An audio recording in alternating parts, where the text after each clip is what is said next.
በስመ አብ ወወልድ ወመንፈስ ቅዱስ አህዱ አምላክ አሜን። ስንክሳር ሰኔ 29።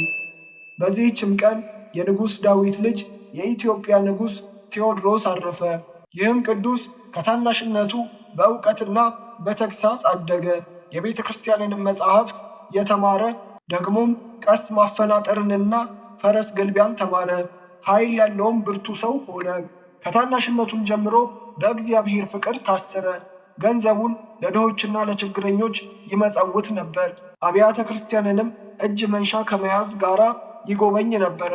በጸሎትና በጾምም ይጋደል ነበር። ከአንዲት ሴት በቀር አላገባም። በማንም ላይ አመፅና ግፍ ከቶ አልሰራም። ወደ ኢየሩሳሌምም ለመሄድ ባሰበ ጊዜ አባ ማርቆስን አማከረው። እርሱም በመንፈስ ቅዱስ ያውቅ ነበርና ክፍልህ አይደለም አለው። ከዚህም በኋላ ባረፈ ጊዜ በክረምት ወራት በድኑን ሲወስዱ ሞልቶ የነበረው ወንዝ ወዲያና ወዲህ ተከፍሎ ተሻገሩ። በቀበሩበትም ቦታ ሕይወትነት ያለው ውሃ መነጨ፣ እስከ ዛሬም አለ። ለእግዚአብሔር ምስጋና ይሁን፣ እኛንም በጸሎቱ ይማረን፣ በረከቱ ከእኛ ጋር ትኑር ለዘላለሙ አሜን። ዳግመኛም በዚህች ዕለት ንጹሕ ጻድቅ ለሆነ ለሮሜ ንጉሥ ለማርቆስ የዕረፍቱ መታሰቢያ ሆነ።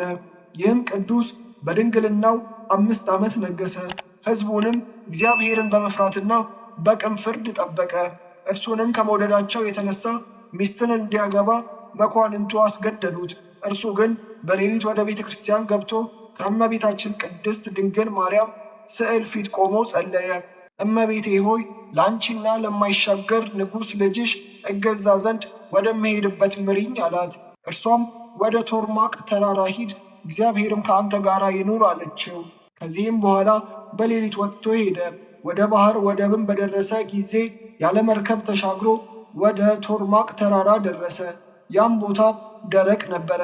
ከአጋንንት ጋራም እየተጋደለ በውስጡ 60 ዓመት ኖረ። ባረፈ ጊዜም መላእክት በክብር ቀበሩት።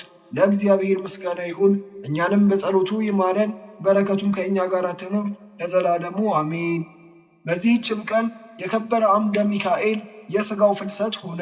መጀመሪያ በንጉሥ እስክንድር ዘመነ መንግሥት ወደ አባቶቹ መቃብር፣ ዳግመኛም በንጉሥ ልበነ ድንግል ዘመን ባረፈ በ40 ዓመቱ ፈለሰ።